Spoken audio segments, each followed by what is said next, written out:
Shalom Chavarim. Um, I opened up the Parsha Vayeira and decided to study a little bit, and I opened up Or Chaim and came across some interesting things, and it brought some ideas to my mind that I thought I'd like to share with everybody. And so we begin with Parsha Vayeira in Bereshis, Perek Yud Ches, chapter 18, verse 1, and it says, Vayera elav Hashem be'elone mamre vehu yoshe pesach ha'ohel chechom hayom. Hashem appeared to him in the plains of Mamre while he was sitting at the entrance of the tent in the heat of the day. He lifted his eyes and saw, and behold, 3 men, Anashim, were standing before him. And he saw, and he ran toward them from the entrance of the tent and bowed toward the ground. And he said, My lords, if it please you that I find favor in your eyes, please let me not pass. Let your eyes please pass not from before your servant. Let some water be brought, please, and wash your feet and recline beneath the tree. Ha'etz. Okay, and it says, I will fetch a morsel of bread, pas lechem, that you may nourish your heart, and after you shall pass in as much as you have passed your servant's way. They said, so shall you do, just as you have said.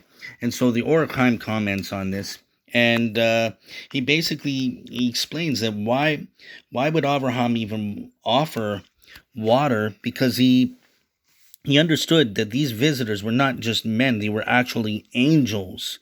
But this is the particular way Abraham dealt with every guest, and he did not want to do anything different even for these special guests. And so the Or Chaim explains on this, and he says that why would he ask that they first wash their feet out of concern?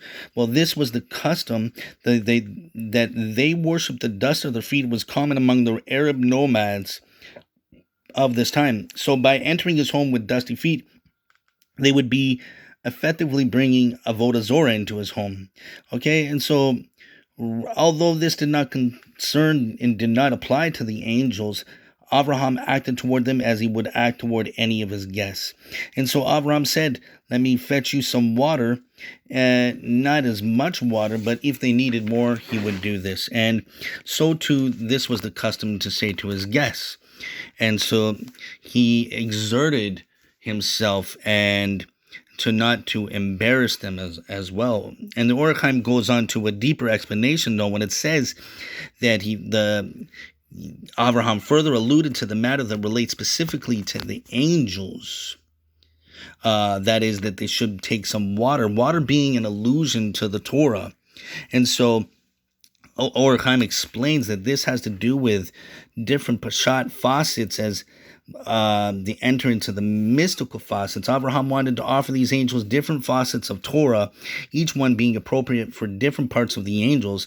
He says, as we will explain, so the angels had come to Abraham in the form of men, and this means they had a spiritual type of body which Hashem created for them. And he gets into these mystical concepts, but basically it has to do with manifestation and some deep things here. But anyway, going on, Or Chaim says that the water really is a reference to Torah, and that Abraham therefore alluded that they should take some water, they should take some at the Peshat level of the Torah and wash or purify their feet, where feet is a reference to the bodily form in which they appeared. By learning the Peshat level of the Torah, they would wash their feet, meaning they would purify these quasi-physical bodies in which they had come. Okay, and also, Or Chaim comments more, and Abraham said to them that they should recline beneath the tree, which is Ha'etz, the tree. And the Or Chaim says this is not a reference to a literal tree, but more a reference to the Torah, since the Torah is called the tree of life, and he refers to Mishlei 3:18. And this is why it says the tree with the prefix He, Ha'etz, meaning that the one that is known, for he was not referring to any physical tree, but to the tree of life, the Torah. What's interesting, Rashi even comments on this tree in the footnotes. I thought it was interesting. I have thoughts, but I just highlighted it because I want to go back to studying this. But Rashi comments, eitz can either mean tree or wood, and been taken as wood. Here it's been taken as wood, referring to wooden beams of Abraham's house and reclined beneath the wood. I thought that was a little interesting, Rashi's comment there. But going on, Or Chaim also talks about the bread, that Abraham told them to also take a portion of bread, alluding to the inner mystical aspect of the Torah, and nourish their inner angelic essence with it. And this is why Abraham offered them bread, as so that you may nourish your heart, your inner essence. When Abraham offered the angels this bread, the inner mystical facet of Torah, he referred to it as pas lechem. So pas lechem, which really means bread. Okay, Or Chaim addresses this, and he says specifically this is a double expression, bread of bread, meaning that through offering to teach them such Torah, he was offering them the bread pas that contained the deeper idea alluded to with the additional word lechem. And this is the deeper idea that Abraham alluded here using the word lechem. He meant to use the word lechem as a reference to the fact that Hashem provides sustenance, bread to all creation. And for the gematria of the word lechem is 78, which is equivalent to 3 times 26, which is the gematria of Yud K Vav K, the name of Hashem. Contained in the meaning of the 4-letter name is the fact that Hashem is the sustainer of creation. Accordingly, Lechem, which is 3 times the 4-letter name, refers to the fact that he is the life force and sustainer of the 3 worlds, ensuring their continued existence. And those 3 worlds are really on a mystical concept referring to Yetzirah, Biriyah, and Asiyah. But what came to my mind is in Yochanan chapter 13, verse 4 and onwards. Well, it says right before that, verse 4, let's talk about Yeshua entering the room with his Talmudim, and he says, he rose from the table and stripped off his clothes and took a cloth and wrapped his waist. After he poured water into a basin, he began to wash the feet of his disciples and wipe them dry with the cloth that he wrapped around him.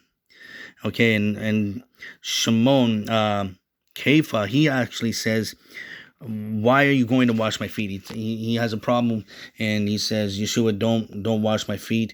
And Yeshua responds, if you don't let me wash your feet, you have no portion with me. So then Kefa says, don't only just wash my feet, wash my hands and my head. And you see, it says, one who is washed does not have to wash anything other than his feet, for he is entirely pure. You are pure, although not every one of you. And you see, this comes to mind of the Yeshua, who is the greatest. He's the greatest, becomes like a servant. And it's not just about cleansing your feet physically with water, washing your feet. It has to do with the washing your feet with the words of Torah, purifying your body. And this is what even Abraham was doing with these angels. Even though they were angels, they were in this physical form of the body. The Midrash says they actually appeared in the form of idolaters. And so the Torah, this is an illusion. The water of the Torah is actually cleansing even those that come from a background of idolatry, or that they're Gentiles and they're coming in to see the wonders of the Torah, the water that sustains and purifies. This is the concept of washing the feet. And it's interesting because these are angels that come to Abraham. They're angels, but here we read that in the Parsha, when they approach Abraham, the approach is as Enoshim, men. They approached Abraham as men. We go back to verse 1. Verse 2, it says, Shelosha Anashim. They were 3 men standing before them. But we see that 2 of these men actually later on also come to another event in the Parsha, in chapter 19, where these 2 angels come to Sodom to meet Lot. Now, what's interesting is it says Enoshim when they meet Abraham, but here it says in verse 1, Hamalachim. It actually says they are angels now. So why did they appear as men to Abraham, but angels to Lot? And Abraham, the sages say that Abraham was a great man of Hashem. He was great. He was, even the Gentiles referred to him as master, and they understood that he was basically like the prince of the Torah. And when the angels come to Lot, Lot is not on this high level that Abraham was. So Lot appeared to be even lower, looking up to the angels, because of his spirituality wasn't as great as Abraham's. But when the angels approach Abraham, the wording is Abraham is even greater than the angels. But you know what's amazing? That Abraham didn't understood the concept of Torah, and that even when you become a great man of God, you still must humble yourself and become a servant to serve others. And this is what this is a great midah of Abraham, that he was ready to serve others, no matter who they were, what position of life they were in, from the greatest to the lowest. He lowered himself. And you see, this is what brought me to think about Yeshua. Yeshua was Mashiach, and he was great. He was great. And what does he do? He humbles himself and washes the disciples' feet. And what he's really doing is showing them you have to absorb Torah, the tree of life. And so those are just some thoughts that came to my mind. I thought I'd share them with everybody. Hope everybody had a good Shabbos, and Shavua Tov.